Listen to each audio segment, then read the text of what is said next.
Let me just tell you that I don't care how much TRT you're taking, you're never going to get big pecs with 25-pound dumbbells and a chest press. So if that's what he's suggesting, if he's thinking that I'm able to grow muscle, or that someone is able to grow muscle using 50 rep sets or 40 or 30 rep sets because they're using steroids, that's like out in left field. I don't know where. I mean, obviously he's trying to find some justification for what he's trying to find fault in, but that's number one. Number two is there was an article that Steve Holman, I guess, co-authored with me. Steve Holman was the editor-in-chief of Ironman magazine. And he asked me if I was experimenting with any kind of training protocols. And so I said, well, lately I've been experimenting with 50, 40, 30, 20, 10, or 20, 15, 10. And that's sort of fun, especially if you have sort of a limited amount of time and you want to get a good pump, right? And it's not, he says, that's the protocol that Doug recommends. That is not the protocol that Doug recommends. Okay. He saw one thing as one of the things that I have experimented with, and thinks that is what I consider optimal, right? That is not what I consider optimal. That is not what I use to train for a bodybuilding competition. That is not what I won. That photo that he showed of me when I competed in the NABO World Championship, that's not the protocol I use there. That's not the protocol I use for winning the 2019 Mr. Universe. That is not the protocol I recommend. That is one way of experimenting. And the reason Steve Holman liked it was because at the time, Steve Holman was doing some research. So I was experimenting with that because I wanted to tease the muscle into getting more endurance, introducing fatigue to the muscle, right? And keep in mind that a 50 rep set would not be done to failure.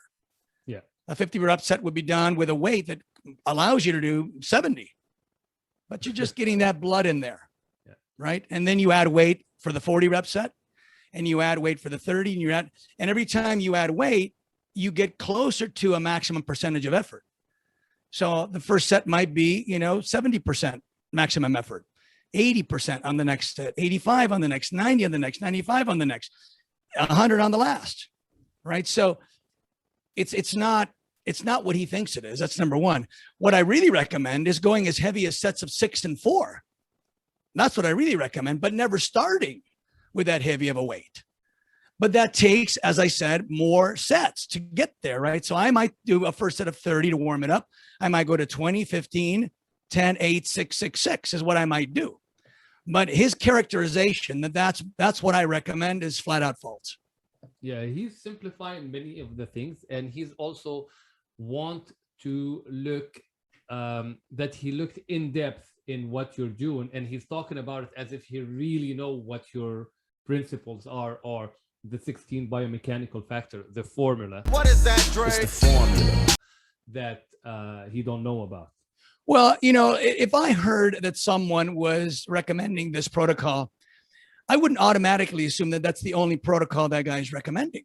Mm-hmm. I would say, I would want to talk to that person and say, under what circumstances, for what candidate, for what goal, would you use any other, protocols for any other people with any other goals? The answer is most likely yes. I mean, the fact that he would find one thing that I said one time in the past and would think that's the only thing I recommend is ridiculous. And then he says, oh, I get that he doesn't want to talk about TRT. It's like, really, you get that? Yeah. Really, you think that's what I was doing? You think I was avoiding talking about that? What makes him think that, in your opinion?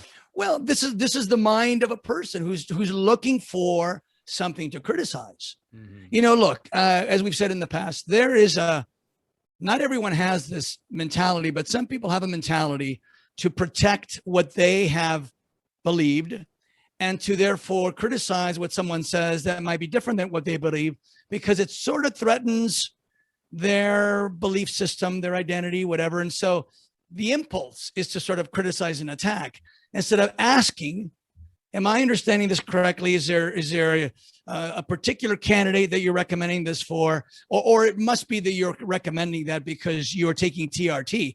And so therefore, it might work for you, but it's not going to work for that's out in left field. That's completely, I would never, ever, ever tell someone you can do high reps, low weight if you're not taking steroids. I would never say that. Or if you are taking steroids is what I mean. I would never say that. But if you're natural, I would never say that. Look, high reps does the same thing for someone who's not taking supplements as someone who is. Low reps does the same thing for someone who's not taking some, as someone who is. High reps is high reps, low reps is low reps. I mean, everything gets more enhanced, of course, if you're juicing, but it's not one or the other. It's not like you can get away with this if you're not doing that, or something that he's imagining. Yeah, he didn't go in depth to do the videos. You know, he did the first video. That's why we responded. The second video I watched, it's basically trying to go deeper in what he said to justify his points. I don't think, honestly, that he understood the first video. And it's okay, because the goal in the beginning is the reason why we decided to do the video is because many people think the same way about those big lifts. Right. So this video is it's not only about him, it's about enlightening, the opportunity to education. teach. Yeah, exactly. Yeah. Look, I mean, it was obvious when we saw his first video that he didn't know anything about moment arm. He didn't know anything about physics, even though he's complimenting me on knowing physics. He doesn't understand moment arm. He doesn't understand mechanical advantage or disadvantage. Doesn't understand any of that stuff. And when we talked about it in our rebuttal video and he saw it, he had to have realized that he missed that. He had to have realized, oops, that's what I didn't get. Right. And in fact, let me just show you something real quick here. Sure. But instead of saying, you know what, in other words, if he did a secondary video and said, you know what, I made a mistake. I didn't understand that concept of moment arm. I didn't understand that concept of mechanical advantage. And so therefore I apologize. He said it's basic things. Heaven forbid you apologize and acknowledge you're wrong. You've built your fan base on having everyone think that you know your subject. To admit that you don't know your subject is obviously self-destructive. So you're going to try to, save face by pretending that, Doug still doesn't get it and I do. But what I wanted to show you was he was saying in his first video that during the squat, he says it's not the greatest exercise, but the knees are extending. Right. And so the quads are working. And so what I wanted to show you here was this idea of joint extension with either muscle load or less muscle load. In fact, let's see if I have a slide here I want to show you. Yeah. So here's a slide that I want to show you. It's a person, and it's three pictures. On the top, you see a guy doing a flat dumbbell press. And you can see that his forearms are vertical. Right now, presumably he's going to take that to the top, and he's going to bring his hands together. Right. So you can see that his elbows are going from bent to straight. You might then think that his triceps are extending his elbows. But in fact, his triceps are not necessarily extending his elbows. On that second picture there, you can see that I've had this person's forearms tip outward, away from that vertical neutral position. Rather than the triceps being involved, the biceps are involved because they're keeping that arm from falling farther that direction.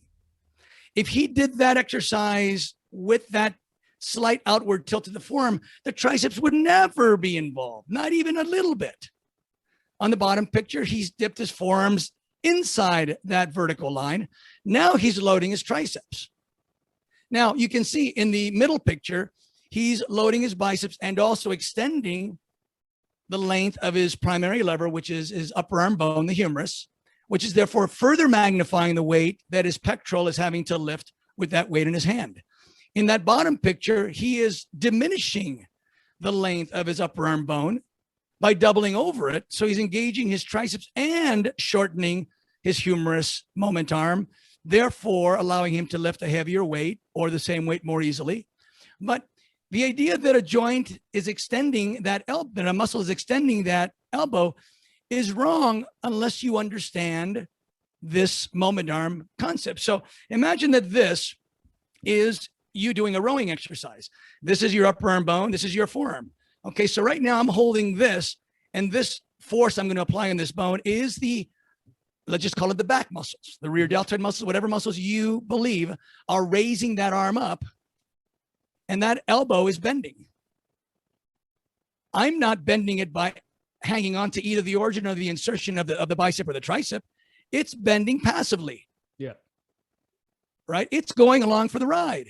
It's attached to the upper end of the humerus, but it's acting like a string. Mm-hmm. It's acting just like a rope, holding that weight. Now, if I pull inward with my bicep as I'm rowing, I will activate my bicep a little bit. If I extend my elbow back a little bit, I will activate my tricep a little bit. But either way, it is not the bicep or the tricep that's causing that elbow to bend primarily. It is the rising elbow and the fact that the forearm hangs from the elbow. Same thing happens this way. If I'm pushing upward on a flat dumbbell press, I'm raising the upper end of my humerus and I'm lifting up the base of the forearm. Mm-hmm. And it only takes a little bit of bicep tricep coordination to keep that thing from falling one way or the other, or from falling this way rotationally, right? But primarily that rising elbow is what's causing that elbow to passively bend. So when you're looking at a squat and you're saying the knee is extending, so therefore the quad is working, it is working because of the moment arm that is created by the slight forward tilt of that lower leg. But it's not nearly as big of a moment arm, nor nearly as much loading as you would get with more of a perpendicular force acting on that lower leg.